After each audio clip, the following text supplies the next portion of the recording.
Esta conversa foi gravada no Chefs Agency Studio, um espaço multidisciplinar em Belém, disponível para jantares, formações, workshops e eventos. Obrigada por se juntarem a nós neste projeto e permitirem que gravemos num espaço tão giro. Olá a todos, espero que estejam bem, obrigada por continuarem desse lado. Hoje tenho um convidado muito especial e ainda mais especial porque, tal como eu, não diz os L's e nos restaurantes sempre que é mais difícil é dizer lulas, e por isso pedimos uma espetada de chocos à espera que alguém nos chafe e dizer que não tem chocos e que tem espetada de lulas. Acho que ainda és um bocadinho pior que eu. Quer dizer, eu fui obrigado em pequeno a treinar e punha a língua no céu da boca para dizer leite, leite. E leite até acho que digo bem, pelo menos eu ouço bem. Mas Lula nunca fui lá. E a linda Falula que me obrigavam a cantar também nunca lá cheguei. Obrigado pelo convite. Obrigada eu pela disponibilidade, Zé, porque sei que tens uma vida a mil e foi espetacular termos conseguido esta quase hora onde vamos conversar, sobretudo para quem está desse lado e acha que vamos falar sobre restaurantes e cozinha, acho que vamos passar assim por alto, porque de facto o que me fez convidar-te foi as tuas partilhas que foste fazendo aqui e ali sobre o burnout e a importância que percebi que dás à saúde mental. Estou muito contente, espero que gostem desta conversa. E antes de irmos a este tema, Zé, queria que partilhasse aqui só um bocadinho como é que foi a tua infância, um bocadinho de onde é que vens? Certo, nasci em Cascais, uma família tradicional de Cascais, mas que tinha vivido muito recentemente muitas intempéries, porque o meu pai tinha perdido uma irmã com 25 anos, isso dá cabo de uma família, não é? A morte de um filho. Depois o meu pai morre muito cedo também, quando eu tinha 7 anos. Nessa altura mais ou menos descubro que a minha mãe tem esclerose múltipla, o meu avô tinha morrido também já entretanto, a minha avó vê o terceiro e último filho morrer também ainda em vida, e por isso eu, na verdade, tive sempre muito contacto com a tristeza, com a morte, com a superação também da tristeza, e eu acho que isso me deu também alguma força, mas também alguns temas para me entreter mais tarde. Mas no meio disso tudo e a aprenderes logo o que é a saudade de quem já não volta mesmo e de alguém tão importante que é um pai, mas com momentos de alegria e uma infância saudável. Sim, acho que como muitas crianças, com momentos de alegria e de inconsciência também de perceber os problemas, e por isso também a divertir-me muito em miúdo. Claro que quando com 7 anos perdemos uma figura tão importante na nossa vida, fica sempre ali alguma coisa muito desarrumada. A doença da minha mãe em paralelo também não ajuda nada, porque eu começo a ter medo de que a minha mãe morra também e que nos deixe também, e há sempre aquela culpa. No outro dia comentava isso, eu falo um bocadinho demais, no sentido de quando venho assim conversar com pessoas, mesmo sabendo que as coisas estão a ser gravadas, eu esqueço-me que estamos a ser filmados e a ser gravados, e por isso conto abertamente muitas das coisas que eu vivi. Por isso é que também nunca vejo a seguir, porque acho sempre que foi demais e que eu não queria partilhar aquilo tudo, mas ao menos que se calhar dê para ajudar alguém que ouve e que guarda tudo para dentro, que ainda é pior. Mas lembro de me dizerem, e para eu rezar pelo meu pai quando ele estava doente, porque as orações das crianças eram mais ouvidas do que dos adultos. E depois eu sentir que as minhas orações não tinham resultado porque o meu pai morreu. E quem me dizia isso não tinha em nenhum momento maldade e não pensava que eu poderia vir a sentir-me culpado, nem eu pensava nada disso, mas depois sei que me sinto indiretamente, há um sentimento de culpa mais do que uma culpa em si, mas um sentimento de culpa que eu acho que pode ser muito pesado para uma criança e para muitas pessoas. E por isso às vezes a saúde mental está também desse lado, que este podcast é sobre saúde mental, não é? E não sei se já tinhas dito agora ao vivo, mas também está nessas pequenas coisas que dizemos e que as pessoas absorvem. E eu, claro, quando alguém me diz reza mais, reza pelo teu pai para ele não morrer, porque Deus ou Jesus ouve muito mais a oração das crianças e depois não resulta, é uma grande merda e ficamos com aquela sensação que não rezamos bem, não rezamos o suficiente. Porque é que eu sou a única criança que não fui ouvida por Jesus ou por Deus? E por isso dá para nos zangarmos bastante com as pessoas e com as crenças e por isso passei também alguma fase dessas da minha vida. E quando te zangavas-te sozinho ou conseguias falar com alguém dessas coisas que ias sentindo e desses pensamentos que iam permanecendo? Fui ganhando o hábito de falar. Primeiro fechava mais. Acho que também sou uma pessoa sensível e que há muitos temas que me afetam, e muitos deles até passam por eu ter feito algo que eu acho que está errado ou ter-me enganado em alguma coisa, por uma exigência muito grande no meu trabalho, mas também na minha vida pessoal. E aprendi que o falar ajuda. E na verdade eu com 14 anos vou pela primeira vez a uma terapia, uma psicóloga, mas que faço 2 sessões, não me senti muito confortável, mas que eu hoje, olhando para trás e passado já mais de 30 anos, vejo que de alguma maneira despertou também algumas áreas importantes para mim, e que me fez mais tarde, bastante mais tarde, com 29 anos mais ou menos, começar a fazer psicanálise.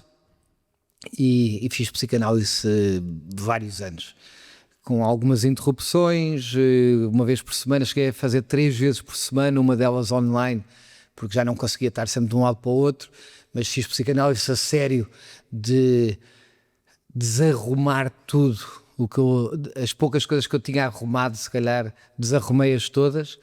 Não acho que tenha conseguido arrumar tudo de volta, não aconselho psicanálise a toda a gente. Fiz terapia também, psicoterapia, sem ser psicanálise. Já fiz também meditação, mindfulness, e muito desporto, que curiosamente ou não, há muitas coisas que na cabeça nós só curamos com o corpo, e por isso o fazer desporto ajuda-nos muitas vezes a estar melhor aqui em cima. Voltando ali assim um bocadinho atrás, porque já aqui nestes 5 minutos temos pano para mangas, mas tocaste aí num ponto que foi, perdeste o teu pai, depois também tinhas aqui o medo de, a minha mãe também está doente, e não é uma doença soft, também tenho medo, enquanto filho aqui, e numa doença que fisicamente vai diminuindo a pessoa, também foste tendo um papel de cuidador, assim, de... Eu fiquei com 7 anos o homem da casa, né? Tenho uma irmã com 1 ano e meio mais do que eu, que éramos quase gêmeos de sintonia, adorávamos e adoramos-nos, mas éramos mesmo muito perto em crianças, e acho que de alguma maneira nos salvámos um ao outro nesses momentos. E curiosamente a minha mãe, com todas essas fragilidades, era uma mulher muito forte, e ainda é, porque ainda está viva e está bem, tem conseguido controlar a doença, ao contrário de todas as expectativas. Estamos a falar já de há 40 anos atrás praticamente que tem, e senti-me, eu com 12 anos pego numa espingarda, o meu pai era caçador, pego numa espingarda que ainda estava debaixo da cama da minha mãe. Eu tinha descoberto onde é que estavam os cartuchos, tinha ouvido alguém, vivia numa quinta, para contextualizar, não era assim num prédio em Lisboa, na Avenida de Roma, a tirar ao prédio da frente, e ouvi a porta, que era uma porta de quinta daquelas antigas que não se trancava à chave, porque a porta estava sempre inchada com as intempéries, com mudanças de temperatura e de umidade, e dei 2 tiros para o ar da minha janela do quarto, que levei depois uma descasca da minha mãe, mas porque achava que estávamos a ser assaltados e eu tinha que proteger a família, a minha mãe e a minha irmã, e por isso, desde muito novo que me sinto, isso não me impediu de me divertir muito e de estar com os meus amigos, mas sentia, principalmente nessas idades, na chegada à adolescência, que eu tinha mais maturidade que a maior parte deles. Fiz muitos disparates no liceu e... Era isso que eu ia perguntar. Tanta responsabilidade tão cedo normalmente acaba por extravasar na adolescência ou um bocadinho mais tarde, e às vezes não é da melhor maneira. Houve essas asneiras. Sim, fiz, mas muito divididas no dia a dia. Não me portava nada muito bem nas aulas, fazia muitos disparates, brincadeiras que às vezes iam um bocadinho além do que era suposto, com os professores e com colegas, mas sempre num nível de respeito eu acho que algo que eu tive na minha vida que me fica para sempre e que eu agradeço sempre à minha família é os valores com que me educaram, e por isso sempre num registro de não fazer mal a ninguém, mas às vezes abusar um bocadinho, estar a tirar uma maçã no meio das aulas e acertar no quadro e depois dizer que era... aquelas coisas muito estúpidas de miúdos, mas que... e depois, quer dizer, começamos a... eu acho que nós todos precisamos um bocadinho de sorte na vida, e na adolescência principalmente, porque se faz muita estupidez, apanha-se boleia, anda-se de moto sem capacete, anda-se com alguém que está a guiar bêbado. Uma das razões da morte do meu pai foi o álcool, e por isso eu não bebi até muito tarde. Eu comecei a beber muito tarde, e a beber sempre muito controladamente, por isso nem foi por aí. Não era eu que guiava bêbado, mas de repente apanhava boleia com alguém que se calhar guiava bêbado, eu ainda não tinha carta, e achávamos sempre que estava tudo bem. Era um mundo diferente também, completamente, não é? Não era sequer um mundo muito diferente fisicamente do que acontece, mas mentalmente eu ainda me lembro de aparecer os cintos de segurança atrás que não existiam e de passar a ser obrigatório mesmo usar à frente, que não era. Quer dizer, quando eu estava a cozinhar em Marrocos e vê-se muita gente sem capacete nas motas em Marrocos, e eu já tinha estado lá há 15 anos a cozinhar, há 10 anos a cozinhar, e mesmo assim agora quase sempre uma das pessoas tinha capacete. Então a lei que existe hoje, segundo me disseram, é que na moto pelo menos uma pessoa legalmente tem que ter capacete. Mas depois ia o pai com a mãe e 2 filhos na mesma moto, eles 3 sem capacete e o pai com capacete. E se nós pensarmos bem, quer dizer, se calhar há 30 e tal anos em Portugal, isso passava-se parecido e era tudo na boa. E de facto nisso há uma evolução muito grande da consciência coletiva e das regras, mas acabei por ter uma boa infância, uma boa adolescência. Com bons amigos? Com muito bons amigos que duram até hoje. A maior parte deles do grupo mais coeso de amigos feitos ali com 11, 12, 13, 14 anos. Também tenho amigos feitos mais tarde e na altura da universidade e até na altura do trabalho, quando comecei a trabalhar, ou até há 5 ou 6 anos, bons amigos feitos há 5 ou 6 anos, mas continuo com esses amigos todos dessa data, que é bom sinal. Eu acho que eu na verdade nunca deixei de ser essa criança também de que eles me conheciam, e eu gosto de sentir quando estou com eles, não tem que ser o Zé Avilés, não tem que falar dos restaurantes, não tem que falar podemos só estar e está tudo dito, o que temos a dizer, podemos só estar a viver aquele momento, a divertir-nos, mesmo que seja uma conversa séria, estamos lá só a existir, como alguém me disse no outro dia que eu achei divertida. E muito namoradeiro? Não muito, fui namoradeiro, QB, com namoros relativamente curtos, com alguns namoros curtos demais que eu me apaixonava e desapaixonava, e ou também me davam com os pés, que também aconteceu um bocadinho de tudo. Eu era um apaixonado e sou um apaixonado pela vida, na perspectiva de eu vivo mais feliz quando estou apaixonado. E por isso, em miúdo e na adolescência principalmente, e ali num pós-adolescência, as paixões são vividas de uma maneira um bocadinho diferente. E às vezes temos alguma saudade disso, umas paixões um bocadinho sem responsabilidade, não é?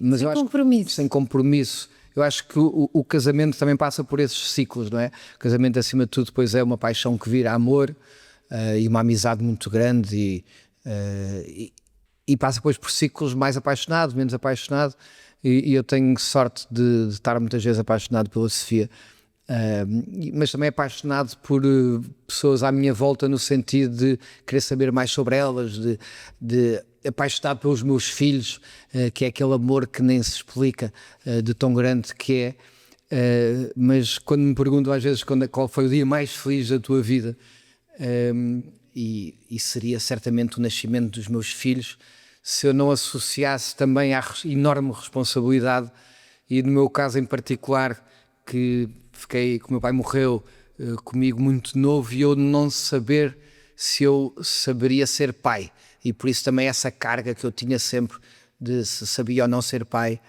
e por isso digo sempre que foi quando ganhámos o Europeu em 2016, quando Portugal ganhou a França em 2016, foi o dia mais feliz da minha vida. Porque também não é nas Micheladas e não sei o quê, porque isso também tem imensa responsabilidade. Isto porque nestes momentos, ou seja, a responsabilidade de seres o homem da casa desde tão novo, a responsabilidade depois também de assumir que queres sair do curso de comunicação, porque gostas da área da cozinha, e a tua mãe ter aberto esse caminho se o curso fosse terminado. Mas depois todas estas responsabilidades que são decisões tuas, estas do curso, que já vêm com aquela, depois do teu pai ter morrido, quando há um casamento e quando há filhos, sente-se de repente, isto é uma escolha e estamos a formar aqui uma família que escolheste. A ansiedade aí aumenta?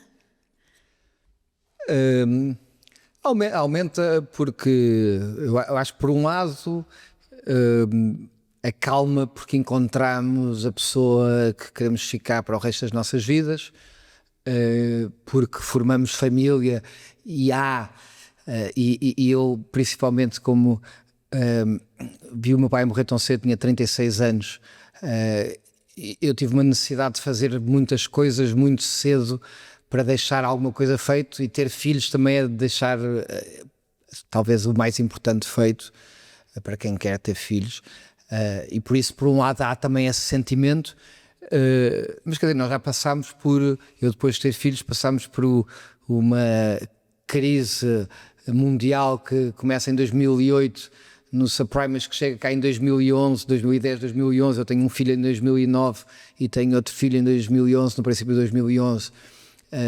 Eu na semana que tenho o nosso primeiro filho, temos o nosso primeiro filho, eu ganho a primeira estrela Michelin, compramos uma casa, a primeira da família, e o miúdo nasce, José Francisco nasce. E de repente eu não sabia se ia conseguir pagar a casa, não sabia se ia aguentar a estrela Michelin, não sabia se ia saber ser pai, e por isso tudo isso traz muita ansiedade. Eu lembro-me de ir até à paragem do autocarro à procura da minha mãe, a ver se ela não tinha morrido também. Por isso essas ansiedades são um bocadinho, voltam as memórias que nós temos do passado, mas as coisas foram-se equilibrando, sobrevivemos ao Covid, também ao contrário de muitas expectativas, e eu acho que esta união de família que eu tenho e que sinto, o apoio incondicional da Sofia e dos miúdos, mesmo eu tendo sido muitas vezes um pai e marido ausente por trabalho de sol a sol, mais do que sol, mais do que no pôr do sol e por muitas viagens, mas aos poucos, eu diria principalmente ali depois do Covid e durante o Covid, fui começando a encontrar um equilíbrio, e eu acho que hoje nos encontramos como família, e o Martinho, que me costumava chamar o pai do Mano, porque em pequeno não percebia que eu era pai dele, porque eu nunca lá estava, no Covid diz-me em jeito de brincadeira que agora já sabia que eu era pai dele, e é uma brincadeira meio a sério, porque foi a única altura depois deles terem nascido que eu de repente fiquei mais do que 2, 3 dias seguidos em casa a cozinhar para todos, e a partilharmos também o que é ser uma família.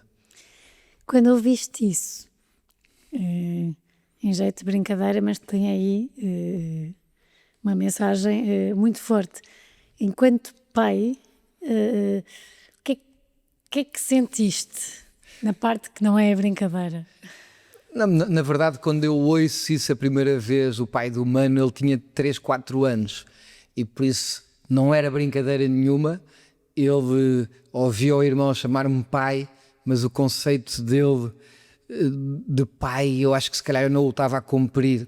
Ia chamar-me o pai do Mano, porque ele também tinha uma admiração muito grande por o irmão e por isso, e eu senti claramente a facada que ele sem intenção me tinha dado, mas que foi um bocadinho um despertar.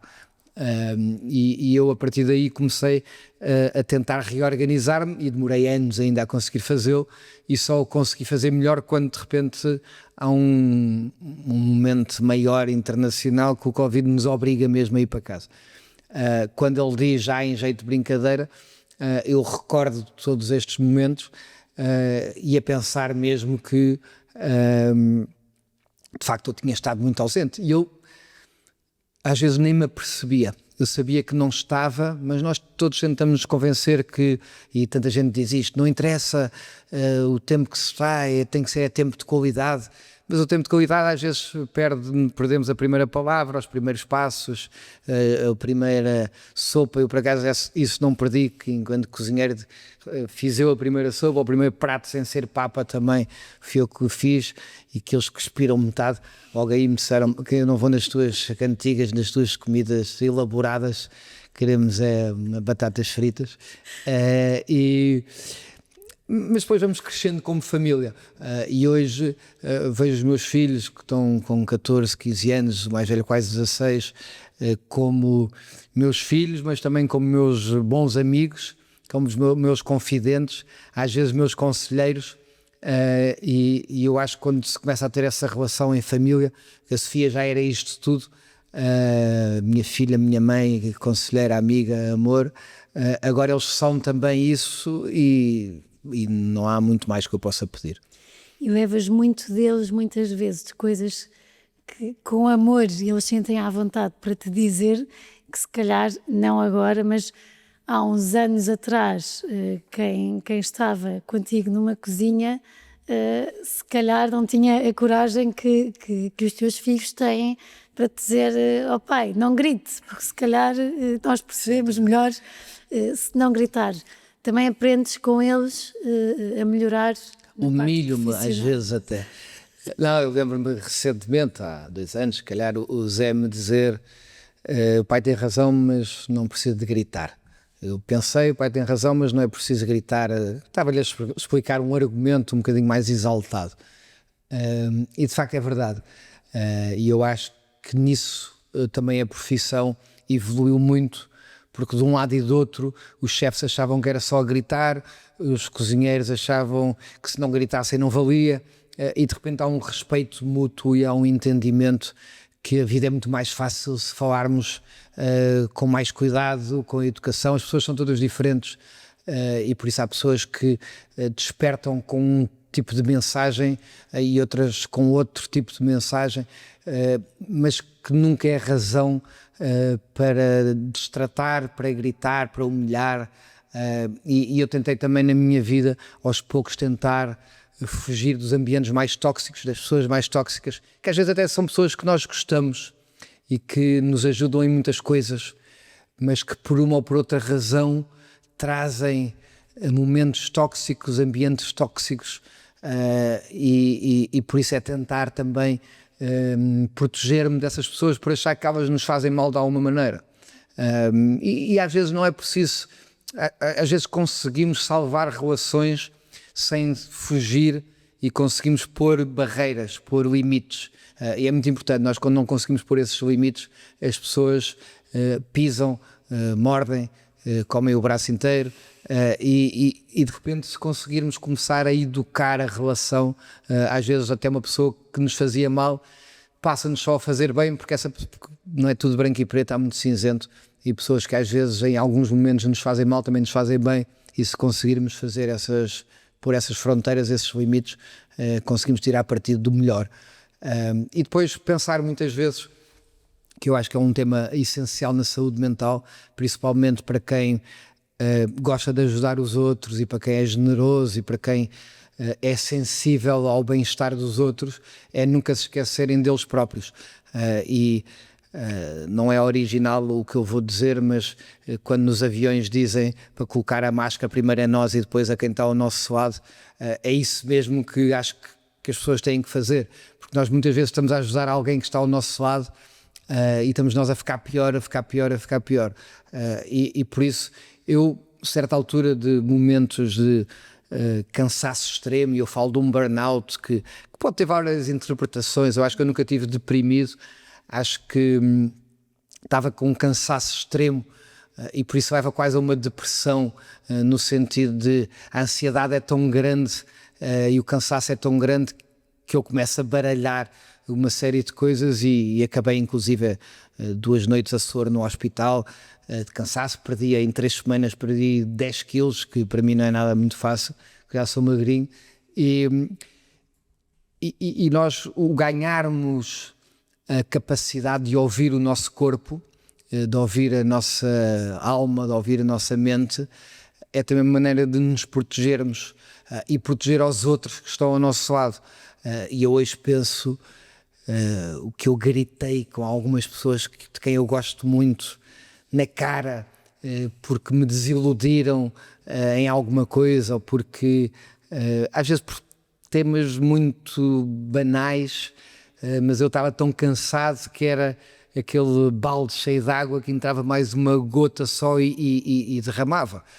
E por isso, entender isso tudo, eu hoje foco muito em alguns princípios que me ajudam na vida pessoal e profissional para me organizar, que é o sinal e o ruído. O Steve Jobs usava muito isto, que é o sinal é o que nos faz produzir, é o que nos faz ir mais além, o ruído só nos baralha, e o ruído pode ser provocado por nós também e pelos outros, e nós conseguimos eliminar ao máximo o ruído. Há sempre um bocadinho de ruído, mas eliminar ao máximo o ruído e agarrar-nos ao sinal, porque a nossa energia é limitada, e se nós não escolhemos no que queremos empenhar a nossa energia, dedicar a nossa energia, vamos gastar energia em... dá para comparar muito baterias do telemóvel que hoje toda a gente tem no bolso ou na carteira. E de repente estamos a fazer uma porcaria qualquer, a ver Reels do Instagram ou TikTok, a gastar imensa bateria no telemóvel, e depois não conseguimos receber a chamada importante no fim do dia, ou chamar o Uber e estamos num sítio qualquer que não conseguimos lá chegar. E nós temos mesmo, enquanto humanos, energia limitada, e se não nos protegermos e não investirmos a nossa energia nas coisas certas, é muito mais difícil. E nas tuas equipas dos vários restaurantes que tens, em que acredito que o stress seja diário ou constante, e estamos aqui a falar de saúde mental, eu consigo imaginar um caos diário. A ideia que eu tenho é sempre: tens um restaurante, não dormes, não podes sair, é contínuo, e ter um restaurante com a pressão das estrelas Michelin, de tudo, dos investimentos, acho que é uma pressão para quem dá a cara, mas também para quem está na cozinha, para a equipa. É fácil ir gerindo e prevenindo a saúde mental das pessoas que fazem parte das tuas equipas num ambiente em si que à partida já se sabe que é estressante, porque é de detalhes, porque é de tanta coisa e tanta coisa de excelência que tem que estar sempre no máximo. Olha, não é fácil, é difícil, se calhar não tão ou igualmente difícil como outras áreas. As pessoas têm resistências e capacidades diferentes também, e por isso é muito importante nós conseguirmos ler isso, mas a própria pessoa também perceber isso. Nós hoje, as jornadas de cozinha e mesmo de sala nos restaurantes não têm nada a ver em termos de tempo que tinham de tempo que era há uns anos atrás. Nós estamos a reduzir ao máximo que conseguimos, tentando manter os negócios saudáveis, o tempo de trabalho. Mas uma das coisas que eu fui aprendendo e vendo é que às vezes uma jornada maior de trabalho não é isso que nos faz mal, é a maneira como nós somos tratados no dia a dia, é a maneira com que nós só somos chamados quando fazemos alguma coisa mal e nunca somos chamados para ser premiados quando fazemos alguma coisa bem. E isto é fruto às vezes de uma exigência enorme de quem está a comandar uma equipa, e que acontece muito comigo. Uma altura na minha vida eu achava que as pessoas tinham que fazer bem, eu não esperava que ninguém me viesse dar palmadinhas nas costas se eu fizesse bem, e esperava que toda a gente me viesse chamar a atenção se eu fizesse mal, e eu passava isso um bocadinho para as pessoas, e não está certo, porque as pessoas têm também a necessidade de evoluir, de aprender, de crescer. A saúde mental está em muitas coisas da nossa vida, ou pode ser prejudicada por muitas coisas na nossa vida. Nós, infelizmente, recentemente na empresa, descobrimos casos de miúdas, 19, 20 anos, a sofrer maus tratos de namorados, e eu penso em pleno século XXI, no centro da cidade, pessoas que vivem isso há anos, de miúdas mesmo, sem capacidade de verbalizar, e nós, alguns casos em concretos, conseguimos envolver polícia, que ela acabasse com o namoro, sempre muito delicadamente, sem saber até onde é que podemos ir, onde não somos chamados. Começámos também há mais de um ano, há quase 2 anos, um processo de ajuda de saúde mental na empresa, onde hoje temos cerca de 10% das pessoas a serem acompanhadas por psicólogos, onde nós hoje suportamos 100% das consultas, coisa que não vai acontecer por muito tempo, porque a minha ideia é depois passar a suportar 50% das consultas, porque eu acredito, e o que está escrito nos livros, é que a pessoa também tem que investir na sua própria terapia, porque senão isto abre um ciclo que nunca termina. E se nós oferecermos para sempre a terapia, a pessoa vai se manter para sempre na terapia e não faz o ciclo que tem que fazer. E por isso, numa segunda fase, vamos querer oferecer 50% e as pessoas pagarem os restantes 50%. E eu acho que isso tem feito efeito. Temos feito também alguns encontros em grupo, onde não se entra aqui em problemas mais pessoais, mas é curioso ver que muita gente partilha, porque são das mesmas gerações, com as mesmas profissões ou área de trabalho, muita gente partilha das mesmas preocupações. Eu acho que nós passamos do 0 para o 80 também na saúde mental, no sentido que primeiro toda a gente que falasse disso era maluco, e de repente agora cada coisinha que acontece já estou doente mentalmente. E também não é verdade, há coisas que nós temos que desmistificar. Estou chateado, estou triste com isto, quer dizer, ando em frente, sigo, não há problema, porque senão também estou com uma depressão. Não está com depressão nenhuma, quer dizer, não. E isso é muito importante também nós conseguimos perceber. Há também algumas tentativas de manipulação de baixas, com doenças mentais, ou pressão psicológica, ou não sei o quê. Nós vamos tudo muito a sério, abrimos processos internos para perceber o que é que acontece, o que é que não acontece, mas sabemos também que infelizmente as pessoas não têm todas a melhor vontade ou a melhor não são todas puras no sentido que às vezes lhes apetece criar ali um tema que não existe. E é muito verdade, desculpa interromper, porque és a primeira pessoa que partilha esse ponto de vista e que eu concordo. Passámos do 8 para 80, passámos do não falar, de repente a confundir o ter falta de saúde mental, que é gravíssimo quando se tem uma depressão, quando se tem um burnout, quando se é bipolar, a comparar com o não estar bem. Eu não estou bem um dia, 2 dias, é normal eu estar chateada, é normal eu estar triste, se calhar até uma semana. Bem, temos que abraçar isso também. Eu estar irritado, mas este não estar bem é muito diferente da falta de saúde mental. E hoje em dia concordo contigo, vulgarizamos muito a falta de saúde mental, cair muito neste. Quase todos temos qualquer coisa, porque parece que uma depressão é estar chateado hoje ou estar muito triste hoje. E não é. Como é se muito vulgarizou, e eu não quero de maneira nenhuma pôr-me no lado contra a vítima, mas como se vulgarizou em alguns momentos a história dos assédios, podem ser morais, sexuais, o que seja.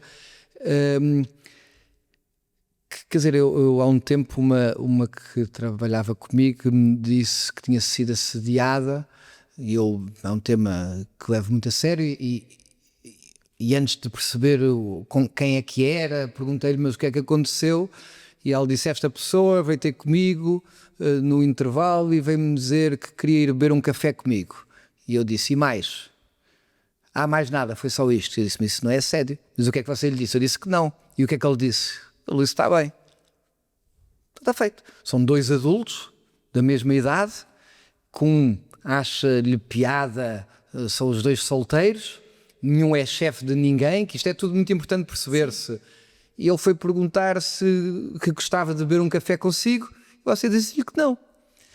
Ou seja, eu acho que aqui há alguns momentos que nós também passamos assim para um lado que toda a gente acha, e temos de ter cuidado com isso, porque isso põe em causa também outras pessoas que têm só as melhores das intenções, e é preciso gerirmos bem tudo isto. E hoje, principalmente com as redes sociais, se essa pessoa, em vez de me ter dito a mim, tivesse posto num Instagram da vida ou não sei o que, dizer fui assediada e não sei se explicar exatamente o que é, estamos a pôr em causa uma pessoa, e isso traz também muitos problemas de saúde mental.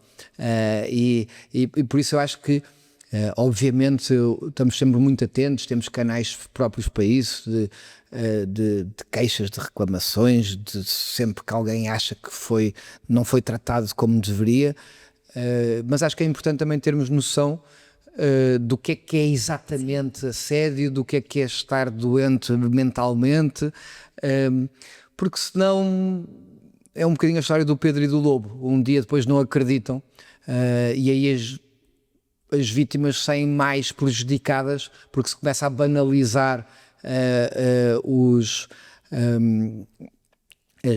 quando as pessoas fazem as queixas de agressão, não é? Ou quando as pessoas dizem que estão com uma depressão, e de facto estar triste 3 dias acontece, mesmo quando nós não sabemos o porquê é que estamos tristes. Estamos tristes porque nós hoje somos inundados com tanta informação e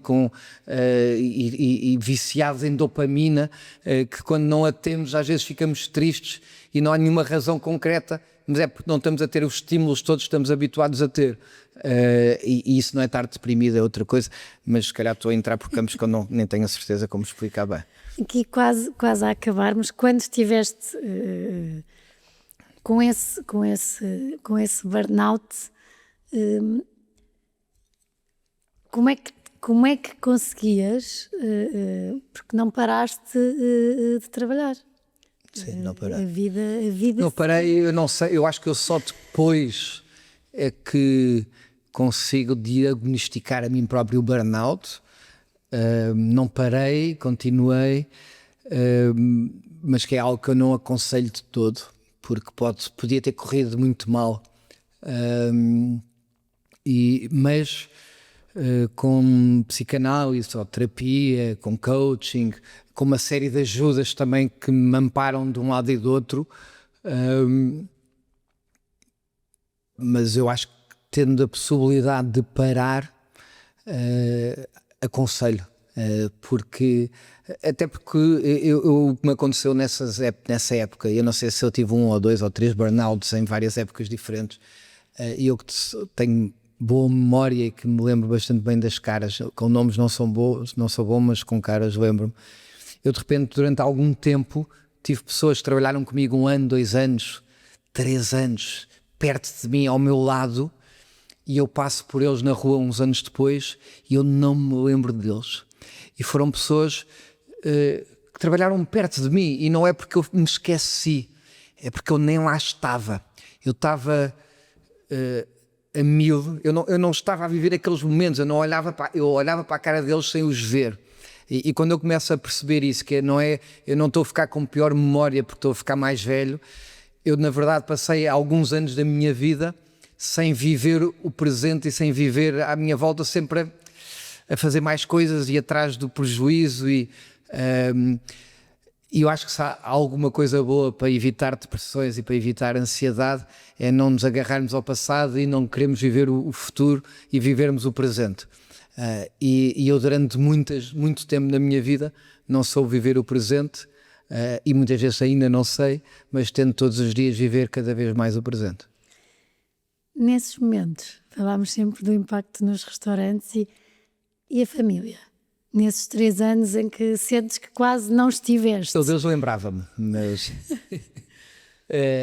não, quer dizer, eu não consigo às vezes situar já se aquilo aconteceu quando o Martim tinha 1 ano e o Zé 2, ou se aconteceu quando ele tinha 4, e penso de facto que eu se calhar em muitos momentos não dei o devido valor à Sofia pelo o trabalho de mãe e de pai que fez durante muito tempo, e a vida se calhar está organizada de uma maneira errada porque temos que fazer tudo ao mesmo tempo, ou fazem-nos crer que nós temos que fazer tudo ao mesmo tempo, e é muito complicado. A acabar, porque tens de ir para um dos teus restaurantes, mas vou-te fazer as últimas 3 perguntas, que é: qual é que foi um dos dias mais pesados da tua vida?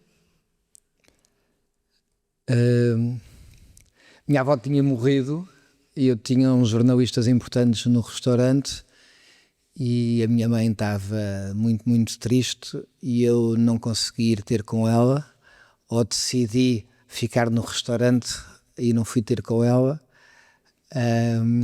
e ainda hoje me arrependo de o ter feito.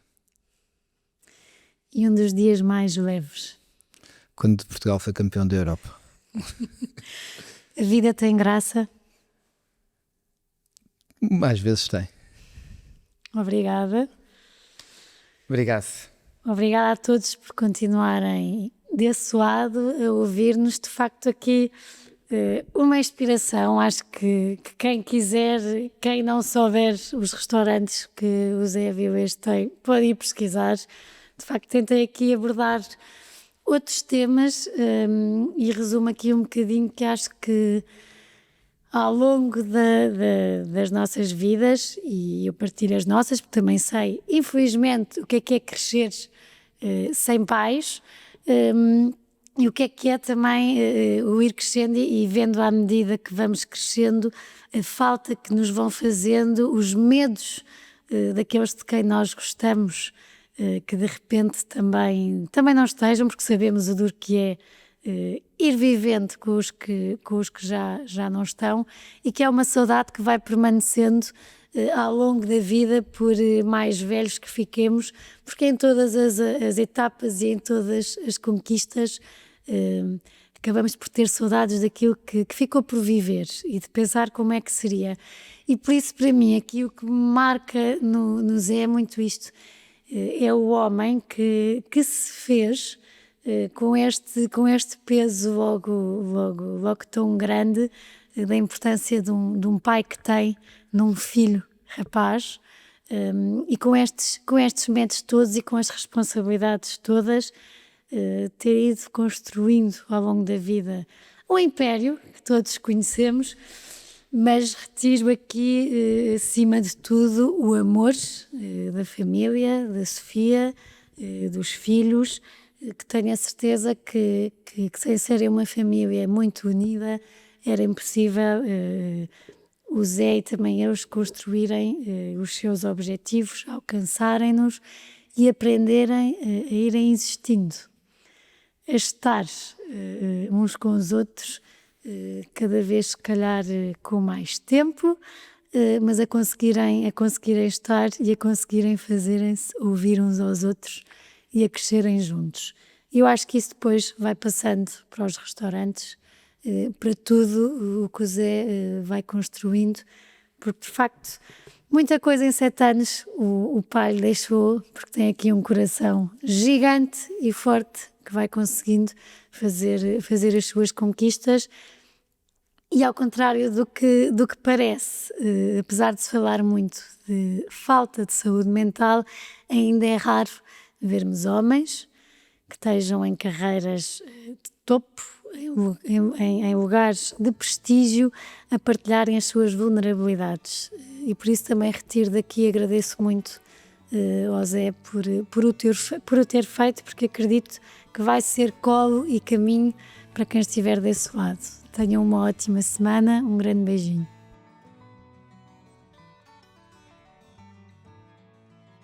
Obrigada por terem estado connosco até aqui.